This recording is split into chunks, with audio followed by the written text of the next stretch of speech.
اعوذ باللہ من الشیطان الرجیم بسم اللہ الرحمن الرحیم السلام علیکم ورحمۃ اللہ وبرکاتہ۔ بہن بھائیوں، آج ایک پیغام دینا چاہتی ہوں، تمہیں ایک بات یاد کرانا چاہتی ہوں۔ میرا یقین ہے کہ تم سب اس بات کو جانتے ہو، اور زندگی کی مصروفیات میں اگر وہ یاد کہیں دب گئی تو آج اسے یاد کروانا چاہتی ہوں، اپنا فرض ادا کرنا چاہتی ہوں۔ کتنے اعزاز کی بات ہے کہ اللہ پاک نے ہمیں مسلمان پیدا فرمایا۔ اس سے بھی زیادہ اعزاز کی بات ہے کہ اپنے محبوب محترم محمد مصطفیٰ صلی اللہ علیہ وآلہ وسلم کا امتی بنایا، اور پھر انعام کی شکل میں اپنا کلام قرآن نازل فرمایا رسول اللہ صلی اللہ علیہ وسلم کے قلب مبارک پہ، تاکہ وہ ہدایت ہمیں ان کے ذریعے پہنچ جائے۔ کبھی اگر ہم مسلمان اپنی شخصیت میں جھانکیں تو دیکھنا، سوچنا کہ اللہ پاک کی کتاب قرآن، آسمانی کلام، یہ معجزہ جو کہ آسمان سے آخری فائنل مکمل کلام بن کر اترا، ہم اس کتاب سے نسبت رکھتے ہیں۔ اس سے پہلے تورات اتری حضرت موسیٰ علیہ السلام پہ، ان کے امتی بنی اسرائیل والے۔ آخر کیا وجہ ہوئی جو وہ یہودی قوم جو پہلے اہل تھی کتاب کی، وہ برخاست کر دی گئی۔ پھر زبور مبارک اتری حضرت داؤد علیہ السلام پر، وہاں بھی کچھ ایسا ہی ہوا کہ وہ لوگ اہل نہ ہوئے، بات سمجھ نہ پائے۔ اس کے بعد حضرت عیسیٰ علیہ السلام پہ تیسری آسمانی کتاب نازل ہوئی، انجیل مبارک، عیسائیوں پہ، مگر وہاں بھی وہ کامیابی حاصل نہ ہو سکی جس مقصد کے لیے اللہ پاک نے اپنی ہدایت اتاری۔ وہ مقصد وہ انسان سمجھ نہیں پائے، قدر نہیں کر پائے اللہ پاک کے اس معجزے کی۔ آخر پھر فائنلی قرآن نازل ہوا رسول پاک صلی اللہ علیہ وآلہ وسلم پہ، اور آج تک موجود ہے۔ آخری زمانے کی یہ کتاب آخری رسول صلی اللہ علیہ وآلہ وسلم پہ نازل ہوئی، اور آج ہم موجودہ امت مسلمان ان میں موجود ہے۔ کتنی فخر کی بات ہے کہ ہم چنے ہوئے رب پاک کے عام لوگوں میں وہ لوگ ہیں جن کو موقع دیا گیا ہے کہ رب کے پیغام کو سنو، سمجھو، عمل کرو اور دوسروں تک پہنچاؤ، ہر اپنے دور کے مطابق اس کو پہنچاؤ۔ آج ہمیں یہ بھی موقع ہے کہ سوشل نیٹ ورکس پہ جہاں اور سائٹس پہ گپے لگاتے ہیں، دنیاوی باتیں کرتے ہیں، یہاں بیٹھے یورپ تک اور اس سے بھی آگے لوگوں سے کنورسیشنز ہوتی ہیں۔ اس کے ذریعے یہ واٹس ایپ، فیس بک، ان کے گروپس اور اس جیسے لاتعداد ایپس جہاں تصویریں، امیج لگائے جاتے ہیں، دنیاوی لطیفے، وہاں جو ایپ لوگوں میں استعمال ہیں، تو وہیں اگر اللہ کی صورت، اللہ کا پیغام، اللہ کی آیت کو پہنچایا جائے، اس امیج کو لگایا جائے، اپنا وقت اللہ کی باتوں میں صرف کیا جائے، تو اپنے مقصد کو پہچانو اور ثابت کرو کہ اللہ پاک نے اگر ہمیں پیدائشی مسلمان بنا دیا، ہمیں موقع دیا اسلام میں داخل ہونے کا، تو ہمارا فرض کیا ہے؟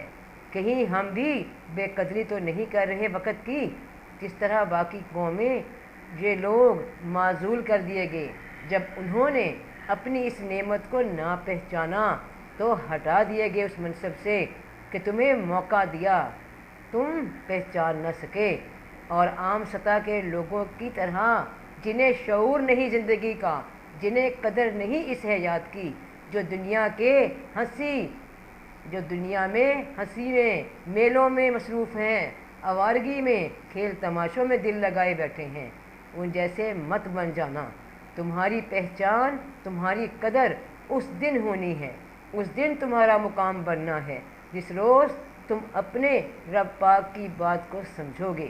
یہ امانت ہے ہمارے پاس تاکہ ہم اس خیر کے پیغام کو جہاں تک ہو سکے پہنچائیں۔ کیا تمہیں یا مجھے کوئی جنگ لڑنی ہے، یا جا کے تلواروں سے کوئی جہاد کرنا ہے، مار کٹائی کرنی ہے، لہو لہان ہونا ہے؟ کیا نہیں، بلکہ اپنی اپنی زندگیوں میں جو ٹائم ہم نکالتے ہیں انٹرٹینمنٹس کے لیے، وہ وقت فارغ وقت ہوتا ہے، تو اس میں اپنا فرض ادا کیا کرو۔ جس social network platform پہ تم موجود ہو، وہاں اللہ پاک کی آیت ترجمے کے ساتھ بیان کیا کرو، امیج لگاؤ۔ کیا معلوم تمہارے کسی خیر کے اس پیغام کی بدولت کسی کا دل کیا پتہ اللہ کی جانب پھر جائے، کیا پتہ کوئی اللہ کی جانب توبہ کے لیے رجوع کر لے۔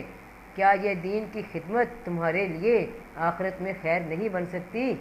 پیارے رسول صلی اللہ علیہ وآلہ وسلم نے آخری خطبہ جو حجۃ الوداع پہ فرمایا، وہ آخری خطبہ جو لوگوں سے مخاطب ہو کر فرمایا کہ اے لوگو، یہ اللہ کا پیغام تھا جو میں نے مکمل تم تک پہنچا دیا، اور اب تم میں سے جو یہاں موجود ہیں وہ آنے والے لوگوں تک پہنچائے، ان لوگوں تک پہنچائے جو یہاں موجود نہیں، جنہیں ابھی شعور نہیں کہ قرآن کیا ہے، انسان کیا ہے، اسلام کیا ہے۔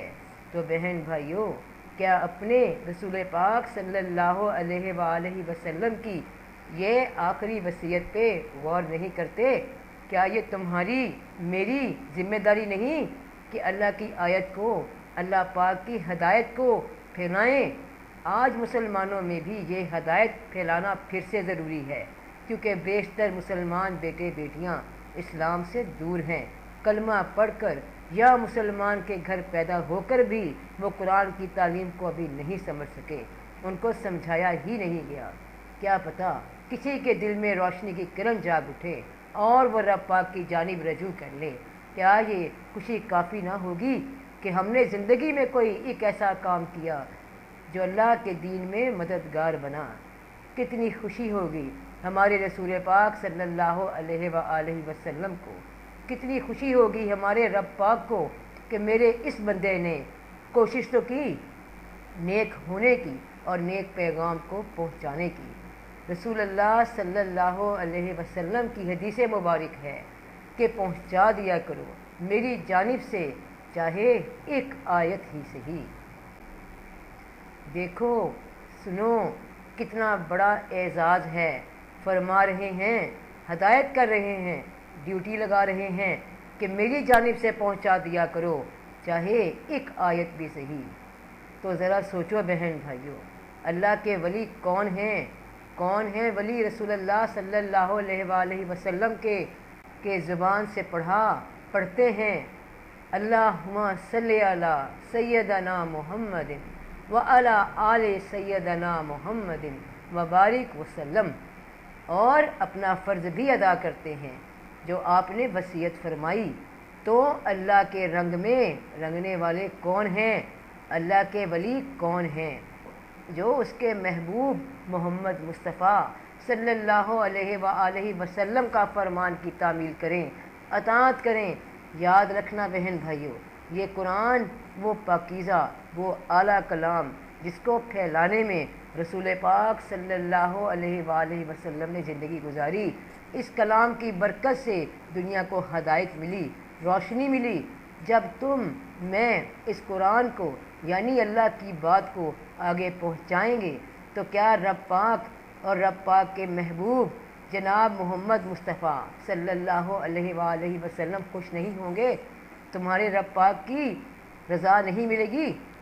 وہ جیت گئے، وہ پار لگ گئے، وہ جیت گیا، وہ پار لگ گیا، اس کو رنگ لگ جانے ہیں۔